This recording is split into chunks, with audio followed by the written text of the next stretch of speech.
Hey, what is up, beautiful people? This is Rahul from Tekuda, and today I am going to talk about an interesting topic which is democracy. Now, the democracy is a topic which we have learned in our primary schools, in our high schools, and we have been listening about it from a long time. In the days of high schools, I literally thought that this is the best possible solution for India. So, this is a system wherein each and every person, regardless of their caste, creed, religion, can vote. Means he can literally choose a person whom he wants as a leader. Back in those days, democracy to me felt like the best possible solution to a country like India. And it is quite so, but for the regions with smaller number of people. But for a huge country like India with almost a billion people living in this beautiful country, democracy is now seems to be an outdated option. So in this video I'm going to discover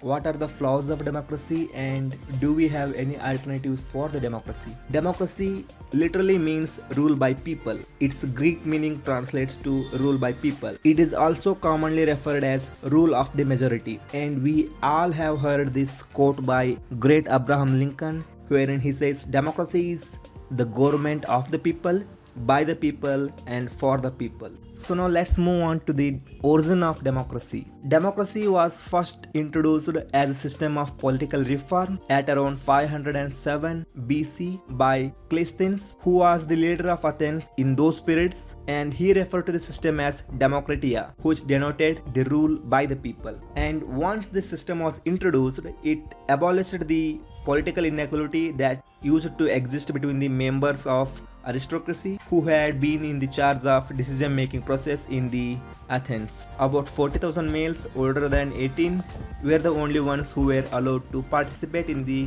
democratic process of voting. This might ring a bell in your heads. This age limit 18, which is mentioned in our constitution that anyone who is above 18 can vote. It is literally derived from the democracy which was in Athens, and it was introduced by Cleisthenes. So he is known as the father of democracy. Athens is the place where the democracy was born, and it is also the birthplace of few most amazing philosophers in the world, and Plato is one of them. Plato is one of my favorite philosophers. He is the father of Greek philosophy. He in his dialogues portrays that Socrates is a hugely pessimistic person about the whole business of democracy that is involved. And the point of Socrates is that voting in an election is a skill and it is not a random intuition. Coming to the scenario of elections in India, most of the peoples are forced to vote. Most of the people, like it is mentioned in our constitution that voting is a fundamental right and it is a fundamental duty of every citizen of India. And there are also lots of banners in election times that will be posted on every roadside, every main intersection in the city that voting is your fundamental duty. Most young people take a pride in voting. Socrates' point of view is that voting in an election is a skill and it is not an random intuition. And like any skill, it needs to be taught systematically to the people. Letting people vote without an education is as irresponsible as putting them in charge of a ship that is sailing to Cape Horn in a storm. And remember, that is a very dangerous situation. So that is what actually happening in India. In India, there will be advertisements on TV that you need to vote. In India, there will be posters everywhere that urge you to vote, but there is no literal education about how to choose a good leader, how to choose a good people's representatives. Literally, there are no chapters. It is not even included in the syllabus of the primary, pre-primary and the college education of the kids. And that's disastrous. And when I thought about this, it was literally disgusting. In India, voting is a birthright. You gain it from the birth. If you cross 18 years, you are allowed to vote. In India, we have given the right to vote to everyone without connecting it to the wisdom. And Socrates knew exactly where that would lead, to a system of demagoguery. From Socrates' point of view, we have literally forgotten the distinction between intellectual democracy and a democracy by birthright. We have given everyone the right to vote without connecting the process of voting to that of wisdom. I have been watching the elections from quite a long time now. The elections that happen every now and then. And this is what I watched, this is what I learned, and this is what is wrong with the Indian elections. So my points against democracy are the following. Consider it.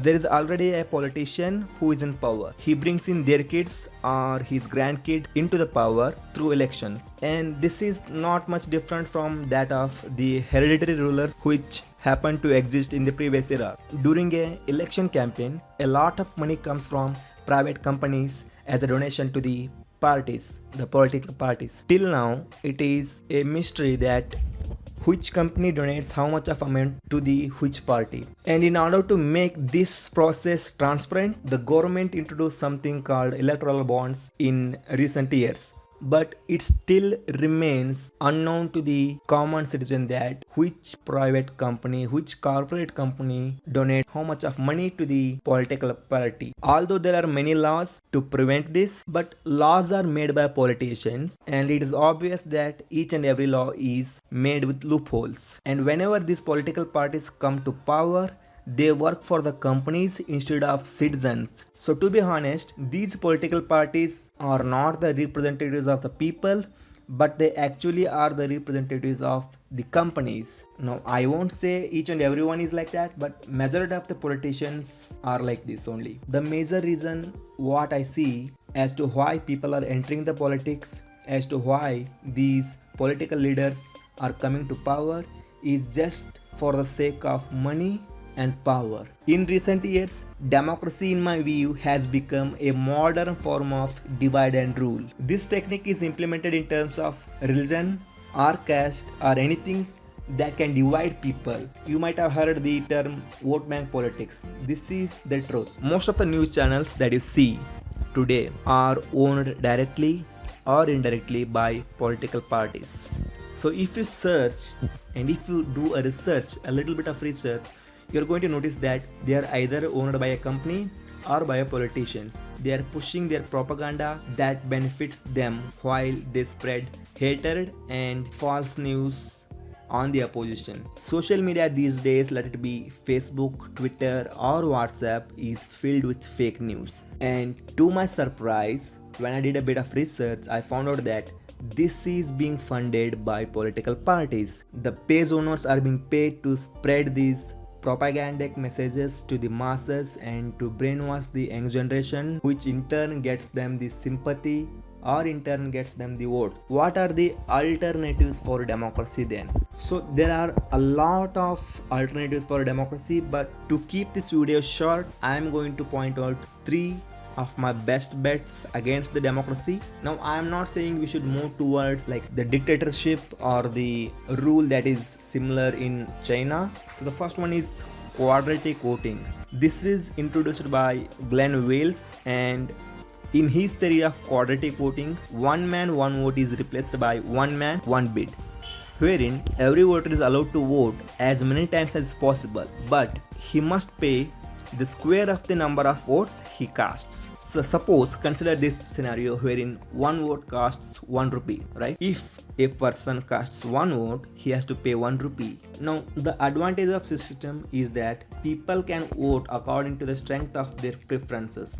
Lot of you might argue that this would increase the influence of the rich people who can afford to purchase more votes, and that is true, but the quadratic increase in cost reduces the benefit of buying votes relatively quickly. So consider this scenario wherein a rich person buys 100 votes for which he has to pay around 10,000 rupees, that is 100 into 100. However, if 50 people bought 2 votes against the rich man, they could achieve the effectiveness of 100 votes for only 200 rupees. This system is not yet suitable for India. So let's move on to the next possible alternative. In this alternative, I'm going to talk about approval voting. In this voting scheme, the voters can choose multiple candidates on a ballot paper rather than being forced to choose only one. So suppose there are like 5 to 6 candidates. Each candidate will have yes or a no in front of them, and the voter has to vote them with either a yes or a no.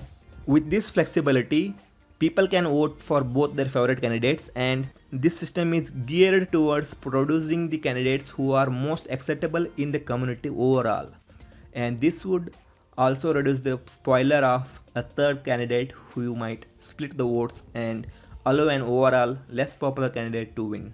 So the last alternative that I'm going to discuss about is called range voting. In range voting, it is also known as score voting. It is similar to approval voting but is a bit complicated. In this system, voters are going to score the candidates according to a range of values from 0 to 9. He is going to vote for the most favorable candidate, 9 as being the most favorable and 0 as being the least favorable, and these scores would be added to each candidate's overall average. If there is no opinion votes, that would have no effect, such as the nota, and the candidate with highest overall average score would be the winner. One study even suggested that switching from current plurality voting methods to range voting methods could improve the outcome of elections as much as switching from a dictatorship to a democracy. So these are my 3 best bets. Like, it is not like completely switching the democratic or the voting system. It is like considering a system and tweaking it to meet the requirements of a country, and that's what I believe in. So this is it for today, guys. This is Rahul from Tech Buddha signing out. Peace.